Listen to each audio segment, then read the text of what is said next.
Bonjour à tous et bienvenue dans ce nouveau numéro de Femmes Créoles. Aujourd'hui, j'ai le plaisir de recevoir une entrepreneuse à succès, gérante du restaurant Bar Lunch La Coupe à Jarry.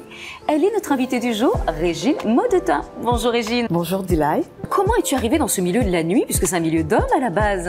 C'est un milieu d'hommes. Alors par amour, je devais être infirmière.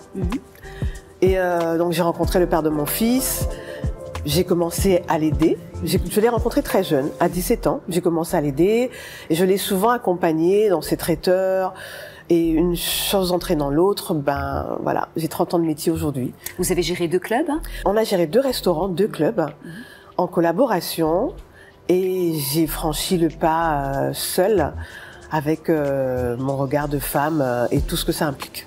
Justement, dans ce milieu d'hommes qui peut être un danger aussi, parce que le monde de la nuit, gérante d'un restaurant Bar Lunch ouvert le soir, pourrait avoir peur. Enfin, c'est quand même assez particulier. Quand on est bien entouré, non, j'ai envie de te dire. Il faut faire les bons choix aussi, il faut avoir les bons collaborateurs. Il faut avoir les bons concepts. Il faut se faire respecter dans ce milieu-là. Tout à fait. Comment tu as réussi à avoir ce respect? En respectant les autres. En respectant les autres, en choisissant ma voie et je déborde pas en fait, c'est pas l'argent à tout prix. Je sais ce que je veux, je respecte mes collaborateurs, je respecte mes confrères et je reste droite. Tu es la seule, presque la seule en Guadeloupe à gérer? Alors non, je ne suis pas la seule, J'ai 2 consoeurs que je respecte également, ce sont des femmes formidables. Donc pour ne pas les nommer, Tana Guérin de l'Intemporel, Léa qui tient 3 établissements sur la Marina. Et c'est vrai que ce regard de femme combattantes, elles ont tout mon respect. Donc il y en a. Alors 3 sur 380 000 habitants, c'est quand même peu. C'est peu. C'est peu. Surtout que j'ai remarqué que les établissements de nuit tenus par les hommes, en plus ils sont pas seuls, ils ont souvent des associés. Oui.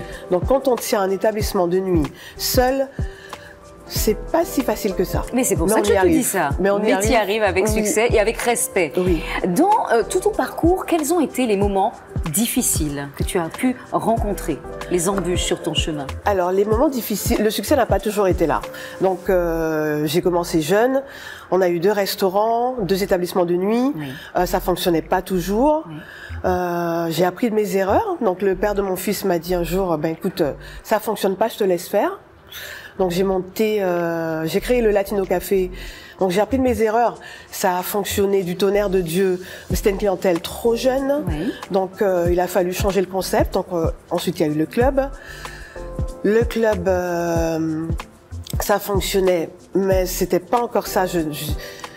C'était pas tout à fait ce que je voulais. Et j'ai eu l'opportunité d'ouvrir la coupe aujourd'hui. Le bilan que tu tires de la coupe? Positif, très positif. Très positif, vu le succès de la coupe, effectivement. Puis je me donne à toi 100%. Dès que quelqu'un veut sortir, à chaque fois, il y a dis-moi la coupe. Bah, tout le monde, c'est la coupe, la coupe. Ça fait plaisir. Il y a un travail monstrueux derrière. J'ai une équipe de folie. Sans une bonne équipe, on n'est rien. Donc je respecte énormément mes collaborateurs, je les porte comme ils me portent et je remercierai jamais assez toutes les personnes qui me suivent depuis toutes ces années. Dans ton parcours, par rapport au 8 mars, la lutte pour le droit des femmes, qu'est-ce qui t'a servi dans l'évolution des femmes dans ton propre parcours? Il y a eu un long combat honorable pour qu'aujourd'hui on puisse créer nos entreprises, être protégées et être mis sur le même pied d'égalité que certains hommes. Donc on se rend peut-être pas compte aujourd'hui, mais je suis bien consciente d'avoir énormément de chance de pouvoir aujourd'hui pratiquer le métier que j'exerce aujourd'hui grâce à tous ces combats. Quel message lancerais-tu à toutes ces femmes qui nous regardent? Et de l'assurance très tôt. Soyez consciente que vous êtes méritante. Pour moi, toutes les femmes sont méritantes en fait. Parce que contrairement aux hommes, alors bien sûr les hommes ne déméritent pas, mais contrairement aux hommes, quand on doit faire un plan de carrière par exemple, on va s'arrêter un moment parce qu'il y a la maternité. Et je trouve qu'il n'y a pas assez de femmes avec des postes à responsabilité. C'est plus dur pour y accéder. On doit prouver 2 fois plus. Voilà. Et souvent, il y a un plafond de verre qui fait qu'on ne peut pas, malgré qu'on soit compétente, eh bien qu'on ne peut pas y parvenir sans certaines, parfois, courbettes qu'on nous propose. Parce que c'est aussi la réalité de la différence entre les hommes et les femmes. C'est les petites courbettes à chaque fois qu'on nous propose. Et voilà. Un conseil, moi, qu'on m'avait donné, c'est reste toujours droite et bien debout. Ça veut tout dire. Clairement. Voilà. Le petit mot de la fin? Alors le petit mot de la fin, merci de m'avoir invitée. Tu fais partie des femmes que j'apprécie, donc tu te rappelles, souvent je dis la meilleure voix de la Guadeloupe, la plus belle voix. Donc j'ai été honorée de ton invitation et je finirai en faisant un clin d'œil à Fabienne Yoyot. C'est aussi une femme que j'apprécie énormément. Elle a un parcours extraordinaire. Elle en est, qui va continuer d'ailleurs, hein. Et donc elle fait partie des femmes qui m'inspirent.